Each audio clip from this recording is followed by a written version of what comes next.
Mo kí wa lórúkọ Jésù Kristi bẹ́ẹ̀ tó ti ń gbọ́ mi lónìí. Ìrìn àjò òní máa pé ẹ̀yin náà ọjọ́ 7 nínú oṣù kẹfà. Ó ń bọ̀ wá di ẹ̀rí.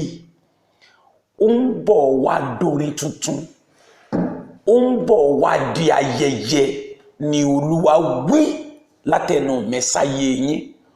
Kò ní sí òfò, kò ní sí ọ̀fọ̀, kò ní sí àdánù, kò ní sí ìpayín keke nínú ìrìn àjò ayé yín ni Olúwa wí sí àyànfẹ́. Ọlọ́run ṣetán àti mú ẹ láradá. Ọlọ́run ṣetán àti dá ìkólọ rẹ padà. Ọlọ́run ṣetán àti mú ẹ kọrin tuntun. Ìwọ ni kó gbàgbọ́ nínú ẹ̀. Ìyanu yóò dẹ̀ tibẹ̀ jáde. Ó wá sọ́kàn mi pé kí ikọ̀ Ọlọ́run mẹ́ta kó gbàdúrà fún yín lórí iṣẹ́ yín, lórí ayé yín, lórí ìdáwọ́lé yín. Èyí tí ikọ̀ mẹ́tẹ̀ẹ̀ta bá dẹ̀ sọ lónìí, dandan ni kó di àṣẹ láyé yín. Dandan ni kí ẹ̀yin náà pẹ̀lú àwọn tí ó ní ẹ̀rí tí ó sì kọrin tuntun lórúkọ Jésù Kristi. You are the Lord that elect me. You are the Lord, my healer. You send your word, I heal my disease.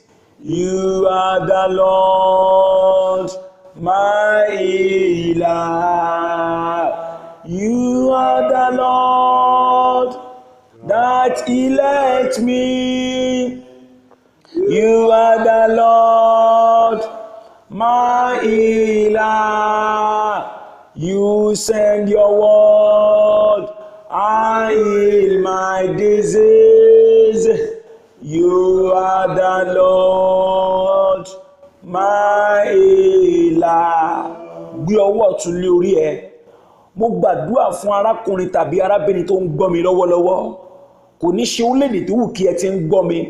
Mo dúró lórúkọ Olúwa Ọlọ́run Ísírẹ́lì, àìsàn nípa tara, àìsàn nípa ti ẹ̀mí, àìsàn ní ti ìṣúná owó, àìsàn lórí àdáwọ́lé. Mo dúró bí ikọ̀ Ọlọ́run lóru yìí. Mo sọ àsọtẹ́lẹ̀ pé ogun àìsàn yẹn kó ṣẹ́ láyé yín. Màmá yẹn, bàbá yẹn tó ń gbọ́ mi, arákùnrin tó ń gbọ́ mi, arábìnrin tó ń gbọ́ mi, mo sọ bí ikọ̀ Ọlọ́run pé kí àìsàn ayé yín, ogun yẹn ó ṣẹ́wọlẹ̀. Àìsàn ayé yín yẹn, kí ogun àìsàn yẹn kó ṣẹ́wọlẹ̀. Ogun àìsàn yẹn ẹ ò ní gbúrò rẹ̀ mọ́. Lórí ọmọ yín, lórí ọkọ yín, lórí aya yín, lórí òbí yín, lórí iṣẹ́ yín, lórí ìdáwọ́lé yín. Mo sọ bí ikọ̀ Ọlọ́run pé ogun àìsàn yẹn ẹ ò tún gbúrò rẹ̀ mọ́. Ẹni tó rí àmì ṣe, ogun àìsàn yẹn ẹ ò ní gbúrò ẹ̀ mọ́. Ìṣẹ̀dá tí a gbọ́wọ́lé yìí kò ní dùbúlẹ̀ àìsàn. Ogun ayé yín ṣẹ́. Ogun tó ń jà yín tó ń ja iṣẹ́ yín. Ogun tó fẹ́ fà yín nílé ya. Ogun tó fẹ́ bà ọjọ́ ọ̀la yín jẹ́. Ogun tó ní ẹ ò ní kọrin tuntun. Ẹ lọ́kọ bí aláìlọ́kọ. Ẹ láya bí ẹni tí ò láya. Ẹ bímọ bí ẹni tí ò bímọ. Ẹ lóbi bí ẹni tí ò lóbi. Mo sọ yí pé ogun yẹn ṣẹ́. Ogun yẹn ṣẹ́. Ogun yẹn ṣẹ́. Ogun yẹn ṣẹ́.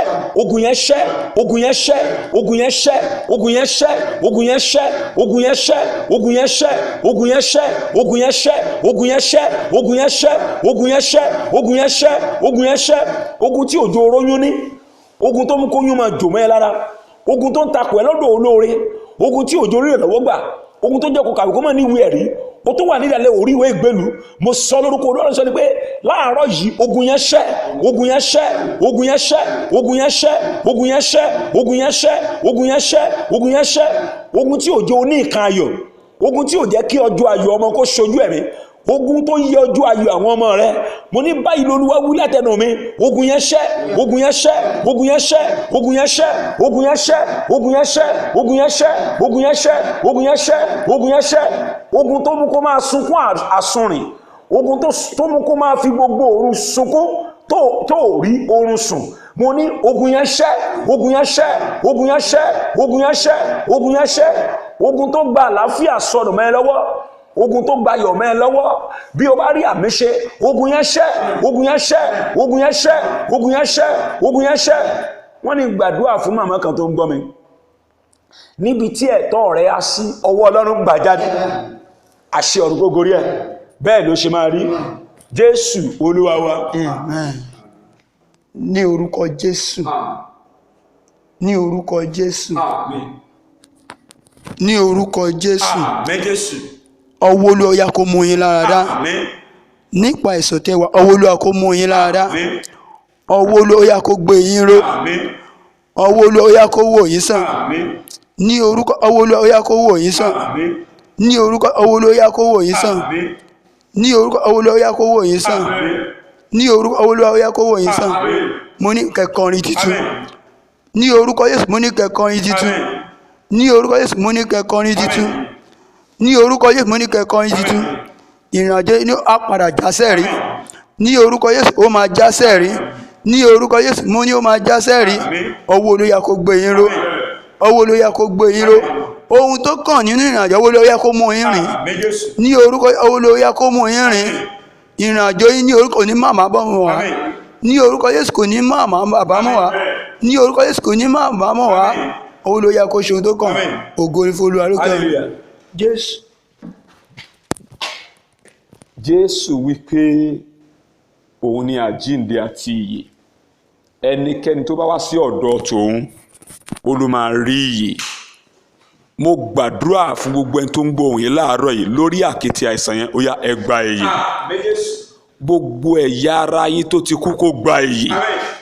Láti ran orí dé àtẹ́lẹsẹ̀ mo rán àṣẹ ìwòsàn àṣẹ ìmúradá ó yá kó wọ ọbẹ̀ lọ. Gbogbo ilé tó ti dàrú tó ń gbọ́ ohùn yẹn láàárọ̀ yìí ó yá ẹ gba ìyè. Gbogbo ẹ̀yin tọ́kọ ti fi sílẹ̀ ẹ̀yin tọ́mọ ti ṣáàtì ẹ̀yin táyà ti ṣáàtì ẹ̀yin tí ẹ ò mọ tẹ́ máa ṣe mọ́tẹ́ ti dóríta kò yé mi ẹ̀yin tó láyé àtọ̀run ó tọwọ́ bọ ọ̀rọ̀ yín lónìí tí í ṣe ọjọ́ keje nínú oṣù kẹfà ọdún 2017 ní ilẹ̀kílẹ̀ tẹ́ lè wà bàbá aláàánú ó ṣíwèé àánú kàn yín.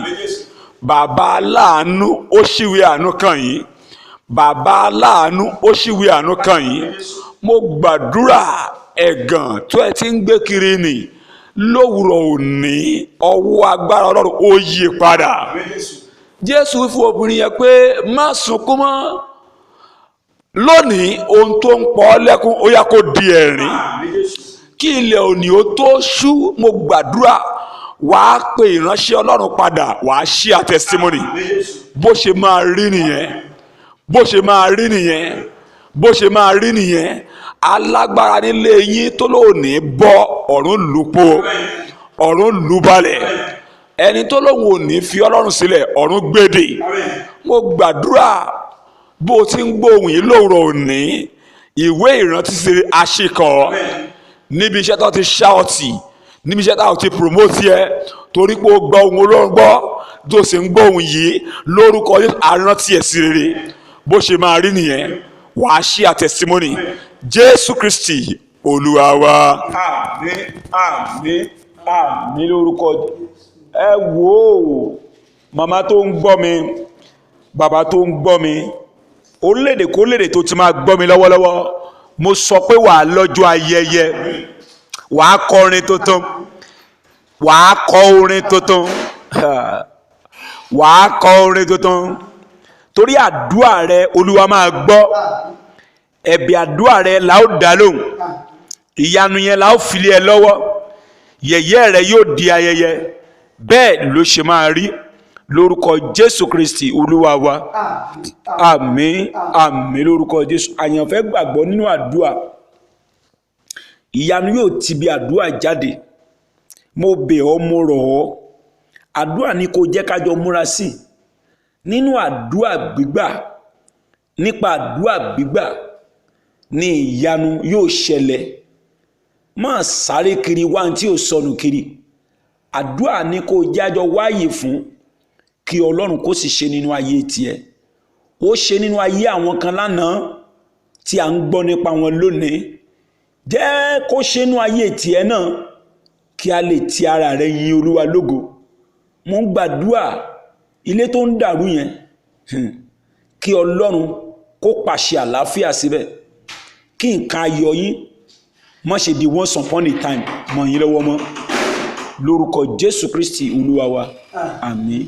Àyànfẹ́ di òpó Jésù mú, múra sí àdúà, máa wo Jésù nìkan. Mo sì mọ̀ pé bí o ti ń ṣe bẹ́ẹ̀ ìwọ náà yóò ní ọjọ́ ayẹyẹ. Orúkọ mi ò yí padà, Pastor Praise Obamisaye náà ni, the presiding pastor at Chapel of Power Apostolic Prayer Worldwide Incorporated tí olú ilé ìjọsìn wa ń bẹ ní Ìjẹ̀bú Igbó ní ìpínlẹ̀ Ògùn. O lè pè mí sórí nọ́mbà yẹn kájọ gbàdúrà papọ̀